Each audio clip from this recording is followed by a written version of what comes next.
2020 பாராளுமன்றத்திற்கு தெரிவாகிய காலப்பகுதியில் இருந்து குறிப்பாக வடக்கு கிழக்கில் இராணுவ முகாம்கள் மக்களுடைய காணிகளில் இருந்து அகற்றப்பட வேண்டும் என்பது தொடர்ச்சியாக வலியுறுத்தி வந்த ஒரு விடயம். முரகட்டான் சேனையிலே எங்களுடைய பாடசாலை ராணுவ கட்டுப்பாட்டுக்குள் இருக்கின்றது. முரகட்டான் சேனைக்கு ஆமி கேம்ப் එක අපි කියන්නේ නෑ ආමි එක ඉවත් කරලා මේ ජාතික ආරක්ෂාවට තර්ජන විදිහට කරන්න කියලා නෙමෙයි. ඒගොල්ලන්ට සූටබල් වෙන තැනකට යන්න. දැන් අපේ පාසල තියෙන්නේ ඒ දරුවන්ට සූටබල් තැනක නෙමෙයි. පහුගිය කාලේදී අපි ඒකේ යම් යම් භූමි ප්‍රමාණයක් අපි නිදහස් කරගත්තා. හැබැයි දැනට ඉස්කෝලේ තියෙන්නේ ආමි කැම්ප් එක ඇතුලේ. ඉතින් අපි ඉල්ලීමක් කරන්නේ දැනටත් මුළු ආමි කැම්ප් එක අයින් කරන්න නෙමෙයි. ගරු නියෝජ්‍ය ඇමතුමා ඉන්නවා ඉස්කෝලේ භාවිතා කරන්න පුළුවන් විදිහේ පොඩි පාරක් හදලා ඉස්කෝලේ කැලේ රිලීස් කරන්න. පස්සේ සූටබල් තැනක් හම්බුනොත් ඒක මාරු කරන්න. இந்த விடயம் சம்பந்தமாக கோட்டாபய ராஜபக்ஷவின் அரசாங்கத்தின் காலப்பகுதியில் விடுவிப்பதற்கு இணக்கப்பாடு தெரிவிக்கப்பட்ட பொழுதும் கூட அந்த காலப்பகுதியில் பிரதேச அபிவிருத்தி குழு தலைவர், மாவட்ட அபிவிருத்தி குழு தலைவர் போன்றவர்கள் தாங்கள் முன்னின்று அதை அகற்ற வேண்டும். பாதுகாப்பு அமைச்சருடைய ஆலோசனை கூட்டத்திலே சாணக்கியன் போன்றவருக்கு இணங்க இதை செய்யக்கூடாது என்று கூறியவர்கள். அதனைத் தொடர்ந்து கோட்டாபாய ராஜபக்ச மக்களால் விரட்டி அடிக்கப்பட்டதனால் அந்த இராணுவ முகாம் அகற்றப்படவில்லை. அதனைத் தொடர்ந்து ரணில் விக்ரமசிங்க அவர்கள் ஜனாதிபதியாக வந்ததன் பின்னர் பாதுகாப்பு அமைச்சினுடைய ஆலோசனை கூட்டத்திலே கலந்து கொண்டு இது சம்பந்தமாக பேசி ஒரு இணக்கப்பாடு எட்டப்பட்டு பொதுமக்களுக்கு சொந்தமான காணிகள் விடுவிக்கப்பட்டது. கடந்த ஒரு சில வருடங்களாக தொடர்ச்சியாக மட்டக்களப்பிலே இருக்கும் ராணுவ முகாம்கள் அகற்றப்படுவதை பற்றி முன்னாள் ஜனாதிபதி கோட்டாபய ராஜபக்ச அவரிடமும் அதனைத் தொடர்ந்து தற்பொழுது இருக்கிற ஜனாதிபதி ரணில் விக்ரமசிங்க அவரிடமும் பேச்சுவார்த்தையிலே ஈடுபட்டுக் கொண்டே வந்திருந்தோம். இதிலே மிக முக்கியமாக மட்டக்களப்பு மாவட்டத்தை பொறுத்தளவிலே மட்டக்களப்பு மாவட்டத்திலே முரக்கட்டாஞ்சேன ராணுவ முகாம் அகற்றப்பட வேண்டும், முரக்கட்டாஞ்சேன பாடசாலை மாணவர்கள் அந்த காணி வழங்கப்பட வேண்டும் என்றது 2021ஆம் ஆண்டு நடந்த பாதுகாப்பு அமைச்சினுடைய ஆலோசனை குழு கூட்டத்திலே முன்னாள் ஜனாதிபதி கோட்டாபய ராஜபக்ச அவர்களுக்கு மிக கடுமையான முறையிலே இந்த விடயத்தை பற்றி கவனம் எடுக்க வேண்டும் என்று நாங்கள் ஒரு அழுத்தத்தை கொடுத்திருந்தோம். அவர் அந்த நேரத்தில் இதை பற்றி ஆராய்ந்த ஒரு அறிக்கை சமர்ப்பிக்குமாறு சொல்லியிருந்தாலும் கூட அதனை அந்த சமர்ப்பித்ததுக்கு பிறகு இந்த முரக்கட்டாஞ்சேன இராணுவ முகாமை அகற்றுவதற்கு சில முன்னேற்பாடுகள் நடந்து கொண்டிருக்கின்றதை அறிந்த எங்களுடைய மாவட்டத்தை சேர்ந்த ஒரு ராஜாங்க அமைச்சர், தமிழ் ராஜாங்க அமைச்சர் இதனை அந்த நேரத்தில் செய்யக்கூடாது, இதை செய்தால் தன்னுடைய அரசியலுக்கு ஒரு பாதிப்பு வரும் என்றால் தானும் இந்த மக்களுக்கு இதை முடித்து தருவேன் என்ற ஒரு வாக்குறுதியை கொடுத்து நீண்ட காலமாக அதை நிறைவேற்றவில்லை.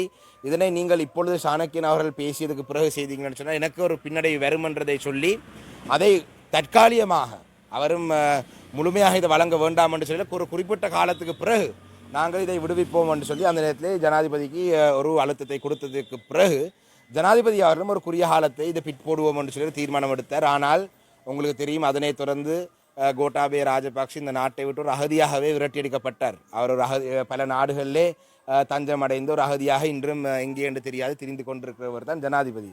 அதனால் அந்த விடயம் அவ்வாறவே அது ஒரு முடங்கி போனது. நாங்கள் அதனை தொடர்ந்து அந்த காணிகளை விடுவிக்கிற செய்ய முடியாமல் போயிருந்தது.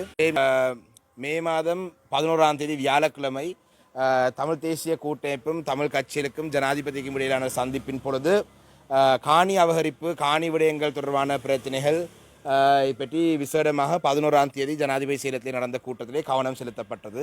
அந்த கூட்டத்தின் பொழுது ஜனாதிபதி அவர்கள் எங்களுடைய காணி பிரச்சனை பற்றி பேசும் பொழுது தொல்பொருள் பிரச்சனை, மகாவெளி பிரச்சனை, இந்த ஃபாரஸ்ட் பிரச்சனை பற்றி பேசி போட்டு யாழ்குடா நாட்டிலே இராணுவ முகாம்கள் அகற்றதை பற்றியும் நாங்கள் பேச வேண்டிய விடயமாக இருக்கின்றது என்று அந்த கூட்டத்திலே சொல்லியிருந்தார். அப்போ நான் உடனடியாக அதை நான் மனதிலே வைத்திருந்து மகாவெளி இந்த விடயங்களை ஏனைய விடயங்களை பேசி வந்த அப்புறம் யாழ்குடா நாட்டினுடைய இராணுவ முகாம்கள் என்ன மாதிரியாக இருக்குது, எத்தனை முகாம்கள் அகற்றப்பட போகுதுன்றதெல்லாம் பேசிய பொழுது நான் அவருடைய குறுக்கீடு செய்து சொல்லியிருந்தேன். யாழ்குடா நாட்டிலே மட்டுமில்லை, வடக்கு கிழக்கிலே அனைத்து மாவட்டங்களிலுமே விடுவிக்கப்பட வேண்டிய முகாம்கள், இராணுவ முகாம்கள், மற்றது பாதுகாப்பு படையினருக்கு சொந்தமான விமானப்படை, கடல் படைக்கு சொந்தமான பல முகாம்கள், பல காணிகள் விடுவிக்கப்பட வேண்டியதில் இருக்கின்றது. அதிலேயும் குறிப்பாக நான் அந்த நேரத்தில் சொன்னது இந்த முரக்கட்டாஞ்சேனை என்னென்றால் இந்த பாதுகாப்பு அமைச்சருடைய ஆலோசனை குழு கூட்டத்தில் இது பேசப்பட்டது, இதுக்கான இணக்கம் காணப்பட்டது, ஆனால் அது நிறுத்தப்பட்டது என்ற செய்தியை அந்த இடத்தில் நான் சொல்லியிருந்தேன். அதனைத் தொடர்ந்து ஜனாதிபதி அவர்கள் உடனடியாக இதை நாங்கள் நிறைவேற்றி தரக்கூடியதாக இருக்குமா என்று ஆராய சொல்லி மீண்டும் சொல்லியிருந்தார். ஆனால் தற்பொழுது நான் நினைக்கிறேன் அதுக்கான முன்னேற்பாடுகள் நடந்து கொண்டிருக்கு. இன்று காலையிலே நான் முரக்கட்டாஞ்சேனை இராணுவ முகாமுக்கு சென்று நான் அங்கே இருக்கும் லெப்டினன்ட் கர்னல் அபேரட்ன என்று அழைக்கப்படும் அந்த இராணுவ முகாமுக்கு பொறுப்பான அதிகாரியுடன் சந்தித்து பேசிய பொழுது அவர் சொன்ன விடயம் தனியார் காணிகள், அதாவது தனியாருக்கு சொந்தமான காணிகளிலே இருக்கும் பொருட்களை, தங்களுடைய பொருட்களை தற்பொழுது தாங்கள் பாடசாலைக்குள் தாங்கள் அகற்றுவதாகவும் மிக விரைவாக இந்த தனியாருக்கு சொந்தமான காணிகளை தாங்கள் விடுவிக்கிறதுக்கு தயாராக இருக்கிறதாகவும் சொல்லியிருந்தார். ஆனால் அந்த நேரத்தில் பாடசாலையும் ஏனைய காணிகளும் விடுவிக்கப்படவில்லை. அதனைத் தொடர்ந்து 2024 ஆம் ஆண்டு ஜனாதிபதி தேர்தலின் பின்னர் அனுரகுமார திசாநாயக்க அவர்களையும் 3 சந்தர்ப்பங்களில் கோரிக்கை வைக்கப்பட்டது. அதில் ஒன்று 2024 ஆம் ஆண்டும் அதனைத் தொடர்ந்து நடைபெற்ற 2 பாதுகாப்பு ஆலோசனை குழு கூட்டத்தில் இது சம்பந்தமாக கோரிக்கை முன்வைக்கப்பட்டது. இறுதியாக நடைபெற்ற கூட்டத்தில் ஜனாதிபதி அவர்கள் 1 மாத காலத்திற்குள் இதை செய்து தருவதாக கூறியிருந்தார். இது அமைச்சரவை ஆலோசனை குழு கூட்டத்தினுடைய கூட்டக்குறிப்பில் கூட சாணக்கியன் எழுப்பிய கேள்விக்கு இந்த பதில் வழங்கப்பட்டது என குறிப்பிடப்பட்டுள்ளது. அந்த வகையில் இந்த இராணுவ முகாம் விடுவிக்கப்பட்டுள்ளது. இதை போன்று மட்டக்களப்பு மாவட்டத்திலே இன்னும் சில இராணுவ முகாம்களை அகற்றுவதற்கான முயற்சிகள் என்னால் எடுக்கப்படும். மட்டக்களப்பு மாவட்டத்திலே பாலடிவட்டை என்ற பிரதேசத்திலேயும் கூட இதே போலதான் இராணுவத்தினுடைய கட்டுப்பாட்டிலே கடந்த காலத்தில் இருந்து எங்களுடைய பொது சந்தை இருக்கின்றது. முரகட்டாஞ்சேனையிலே எங்களுடைய பாடசாலை இருக்கின்றது. காயாங்கனி பிரதேசத்திலே எங்களுடைய பாடசாலை இராணுவ கட்டுப்பாட்டுக்குள் இருக்கின்றது. அதே போலதான் எங்களுடைய STF கட்டுப்பாட்டிலே எங்களுடைய துயிலுமிலும் இருக்கின்றது, தாண்டியடியிலே.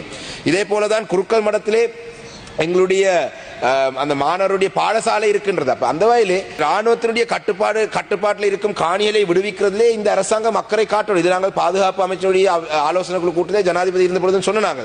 இன்று எங்களுடைய மாவட்ட அபிவிருத்தி குழு தலைவரும் இந்த சபையில் இருக்கின்றார். அவரிடமும் நாங்கள் இந்த கோரிக்கை மாவட்ட அபிவிருத்தி குழு கூட்டத்தை நாங்கள் முன்வைத்து இதை நாங்கள் விரைவாக செய்ய வேண்டும். ஜனாதிபதி அவர்களுடன் பேச்சுவார்த்தையிலும் ஈடுபடுவேன். நன்றி.